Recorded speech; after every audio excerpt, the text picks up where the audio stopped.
Mavericks, it's Michelle Daides here, and welcome back to another episode of the Maverick Makers podcast, the show where we champion the bold, the creative, the rebels, and everyone who dares to do life a little differently, just like me, and you, of course. Today we're talking about a topic that everyone's obsessed with, but not always honest about, and I will try my very best to be, and that topic is success. How do you get it? How do you keep it? And most importantly, how to define it on your own terms as a maverick. So pour your coffee or your wine. I'm not judging. It's Friday over here, so go ahead and drink your wine or whatever your poison is. Put your phone down, put it on Do Not Disturb, and let's dig into what it really takes to build a life and business that actually makes you happy. So if you're ready, let's go.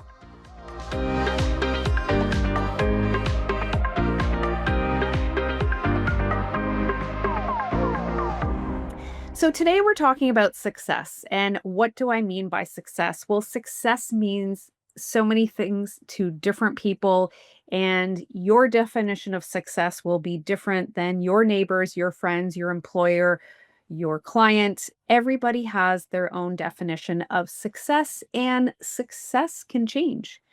So what you think success is at 19 is probably very different than what you think success is at 50. So let's start with this. What is success really? So if you think success is only about how many millions you've made, how many jets you have, or how many followers you can rack up on TikTok, you're going to be chasing something forever. And let me tell you, you're never going to be happy because it's never going to be good enough. You're always going to want that extrinsic thing versus that intrinsic thing, which for me is really important. The truth is, as I mentioned, success is deeply personal. So for Mavericks like us, it's not about metrics, it's about meaning. It's not what you do, it's who you are. I want to give you the perfect example of how I was introduced to the notion of success. So I was in my late 20s, maybe I was early 30s. So I think I was my early 30s, and I just started dating my husband, and I was invited to this really lovely wedding in Montreal. I was seated at a table with a bunch of creatives, producers, directors, a lot of people that work in production, as well as a very talented and wise executive producer who I highly respect. Her name is Kit Redman. I wanted to give her props, and I'm excited because she'll be on the show very soon as well. But she actually leaned across the table and asked every one of us, what does success mean to you? And of course, there were people that are quick to answer that question. And they said, well, success would be to have my own show, or success would be making $1 million, or success, it was all these sort of very career driven answers. And she sort of, she stood quiet and then kind of made a little bit of a face, raised eyebrow. And she said, are you sure that's what success means? She said, let me tell you something. Success. What do you think's written on a tombstone? Does it ever say you were the best employee? You were the best photographer, videographer? Does it say that? Or you were a millionaire? Is that what we write on tombstones? So we all sort of sat back and said, no. And she's like, well, exactly. So what you see on tombstones are, a wonderful wife, a wonderful husband, an amazing mother, an amazing father, a giving son, a giving daughter. So it's all about that family stuff. And that's really the stuff that's intrinsically important, and that happiness piece, which for me, over my 50 years, I've really understood that definition of success. So I want you to sort of take that in, really think about that as you go through your own definition of success. So before we dive into tips and tricks, I want you to ask yourself, what does success feel like to you? What will people remember me for? Because that's back to that tombstone analogy. So, what do you think people will remember you by? Did you have a great sense of humor? Are you kind? Are you giving? What do I want my legacy to be? Now, this question I think is so, so important. So, really think about how you want to be remembered. What is that legacy? What is that thing that you pass on to others while you're gone? I would love for you to even take out a journal and write these things out because I think it's really, really important. So now that you have all this, you've got it. Cool. We're going to build from here. So the first thing I want to talk about is building a team that lifts you up, not weighs you down. And this team is really, really important in terms of your success. Being a maverick doesn't mean doing everything solo. It means finding your people. And this is something, again, that I've learned later in life. You cannot do everything yourself. So you're looking for those people who believe in your vision, even if it's not fully formed, people who are smarter than you in their zone of genius. I gave props to Kit Redman, but she also said another nugget that I've carried with me is surround yourself with people that are younger and smarter with you because they have so much to teach you and they will make you better. So that's very important. And people who will tell you the truth, not what you want to hear. So sometimes that's a hard one, especially if it's, an employee or a freelancer, but you do need the truth. You do. Look at Oprah, for example. Do you think she edits her own podcast or answers her own emails? Nope. She has a dream team. And one day I will be Oprah. I'm just kidding. But yeah, of course, everyone has their own, hurdles and successes, and you might have to edit your own podcast in the beginning. But, the whole point is to build that team that will allow you to grow and will make you successful. And what about Steve Jobs, for example? He was a visionary, yes, but he had Steve Wozniak. Mavericks thrive when we build the right team. So really think about that. And here's my Maverick tip: hire slow, fire fast, and surround yourself with people who make you feel expansive. So, really think about who those team players are that are going to help you grow. I also want you to take this one step further and think about team members with your own household. So, again, you've got career, but your household. So, how can you make your team solid so that you're successful at home? Meaning, do you hire a cleaning lady? Do you hire a cook? Do you get a nanny? So that part of success at the home is equally, if not more important, because that will again allow you to be successful in your work. All right, here's a favorite one, which is overcome fear by doing that damn thing. Fear will always be in the car with you, but you don't have to let it drive. I've launched shows, made documentaries, pitched people who intimidated the heck out of me. Was I scared? Yes. Did I do it all anyway? Also, yes. You can be brave and terrified at the same time. You have to decide that fear doesn't call the shots. So I've been known to jump without a net. So get this crazy idea and just go for it, not having, thought things through. And I think that's part of why I get through fear because I don't think about it. I just do it. Sometimes it doesn't always work out because there's consequence, but by just doing it, it happens. I love Mel Robbins' 5 4 3 2 1 rule. Hopefully, you know that, but basically, by counting backwards 5 4 3 2 1, you trick your brain and then do the action. You trick your brain. If you wait any longer, your brain will sort of rationalize the fear and then you won't do it. I'll give you another example. We were in Portugal this summer and we were on this lovely boat ride in the middle of the Atlantic Ocean. It was quite rough and it was quite cold. And we stopped in the middle and, they said to us, who wants to jump into the ocean? And my son was the first to say, "Mom, let's do it." And, I was watching people jump in front of us and I was getting a little bit scared. I'm scared of heights. Like it was a very, deep drop.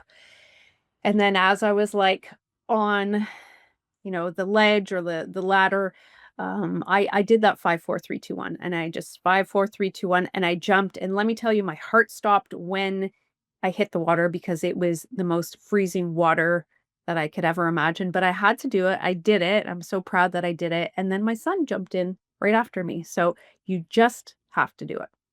And here's a Maverick tip. Action, what I just mentioned, is the antidote to fear. Do the thing before you feel ready. You're never ready. No one else feels ready. Nobody is ready. You just have to do it. All right. Number 3. So stop caring what people think, especially the wrong people. So I am constantly telling this to many of my girlfriends that, first of all, nobody cares. Some people care, but you don't want to be around those people, and we'll get into that. But honestly, nobody cares. Nobody has time. Algorithms, when you're posting on social media, half the people you think your post is going to reach, they don't even see it. Don't care. Just do it. Who cares? No one cares, honestly. And here is the truth. Honestly, people will judge you no matter what. So you might as well be judged for doing something you love.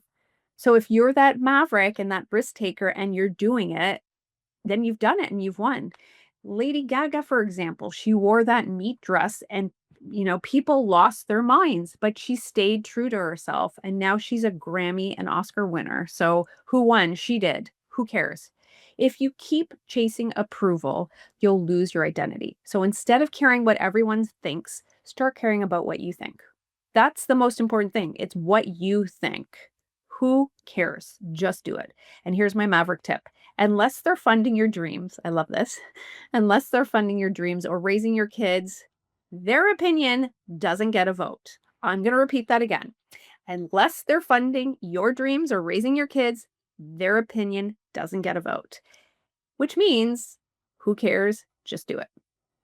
All right. Now we're going to talk about chasing passion, not just profit. So we all want to make money. And we have to make money living in this crazy economy. We have to make money. But if you're not excited about what you're building, it will never be sustainable. So for example, you're offering a client social media services and you absolutely hate writing content or posting content, then why the heck are you doing that? And eventually you're not going to do a very good job because you're not putting any effort because you hate doing it. And it's just this vicious cycle. So you have to really embrace something that gives you joy. And I promise you, the profit will come. So passion is what fuels the long nights, the tough conversations, the wild pivots. Look at Sara Blakely, for example, the founder of Spanx, who I absolutely adore. She sold fax machines door to door while building her idea on the side. Why?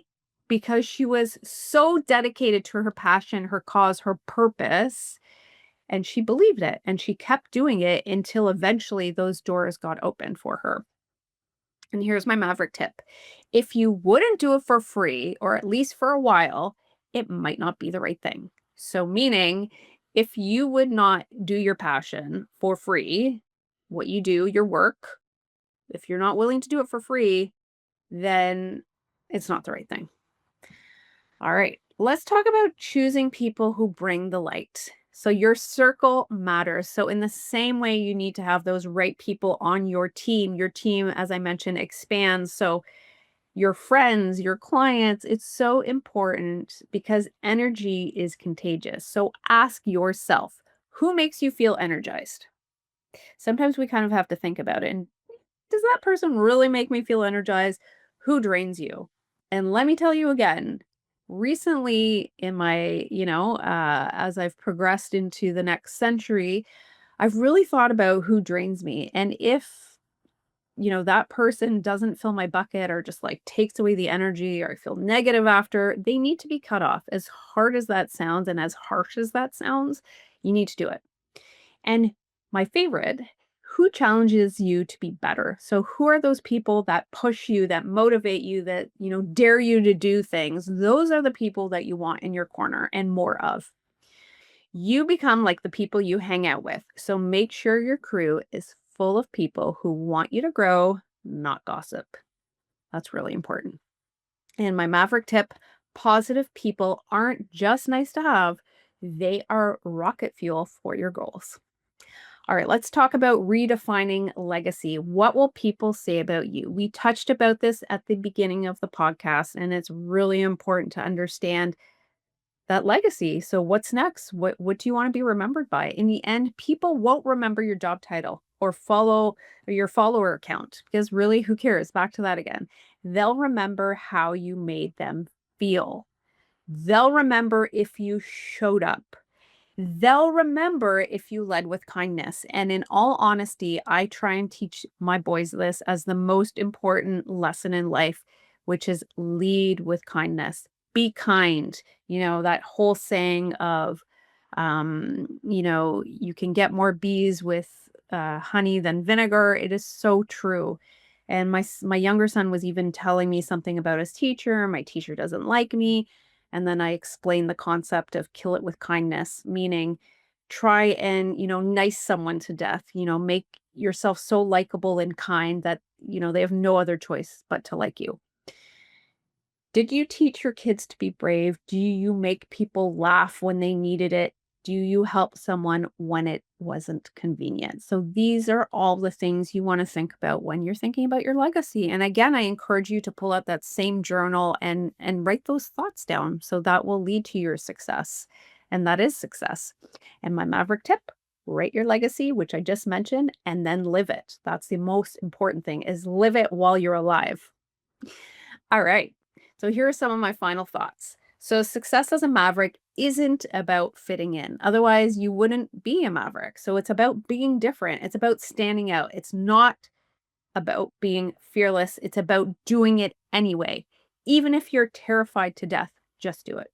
And it's not about chasing other people's definition of success. It's about creating your own. So we all know that we compare ourselves and we get stuck in like, they have this, you have that, da da da da da. Why don't I have this? It's not about the have, it's about the happiness. So go build that team, take the risk, laugh louder, lead with love, and keep reminding yourself you are the legacy. Thanks for hanging out with me today. And if this episode resonated with you, share it with another Maverick who needs a reminder of their own magic. And if you haven't already, hit the subscribe button so you never miss another episode. And until next time, stay bold, stay brave, and keep making waves. I'll see you next time. The Maverick Makers podcast is sponsored by Maverick Makers Content Creation Collective. We fuel your content pipeline through video, photography, design, and editorial.